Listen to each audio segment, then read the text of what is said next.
আপনার কোনো বন্ধু কিংবা আপনার কোনো আত্মীয় স্বজন যদি আপনাকে বলে যে তার এনআইডি কার্ডটা ডাউনলোড কিংবা সংশোধনের আবেদন করে দেওয়ার জন্য, সেক্ষেত্রে আপনি কিভাবে তার এনআইডি কার্ডটা সংশোধন কিংবা ডাউনলোড করতে পারেন?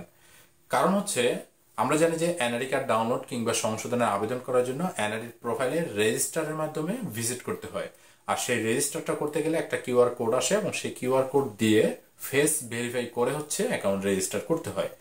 এখন মূল কথা হচ্ছে, যার অ্যাকাউন্টটা রেজিস্টার করব সেই ব্যক্তি কিন্তু দেশে নাই বা আপনার কাছ থেকে দূরে আছে। সেক্ষেত্রে তার অ্যাকাউন্টটা কিভাবে আমরা রেজিস্টার করব?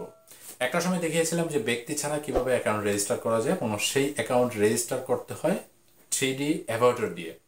সেই 3D অ্যাভাউটার আমরা তৈরি করে বিভিন্ন পাশে মুভ করে কিন্তু ফেস ভেরিফাই করিয়েছিলাম, কিন্তু সেই সিস্টেমটা বর্তমানে কাজ করতেছে না। কারণ হচ্ছে এনআইডি ওয়ালেটে বিভিন্ন ধরনের আপডেট আসছে, সেই আপডেটের কারণে কিন্তু এই সিস্টেমটা কাজে লাগতেছে না।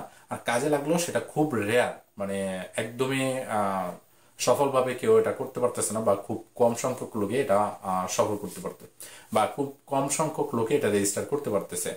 ভিন্ন একটা সিস্টেম ছিল, সেটা হচ্ছে ভিডিও কলিং এর মাধ্যমেও এই রেজিস্টার করা যেত। ভিডিও কলিং দিয়ে হচ্ছে তার ফেসটা আপনি নিতে পারতেন। সেক্ষেত্রে ভিডিওর কোয়ালিটিটা ভালো হওয়া প্রয়োজন ছিল। বর্তমানে সেটা করা যায় যদি তার ভিডিও কোয়ালিটিটা সেরকম ভালো আসে। এই সিস্টেমটা আপনি কাজে লাগিয়ে দেখতে পারেন।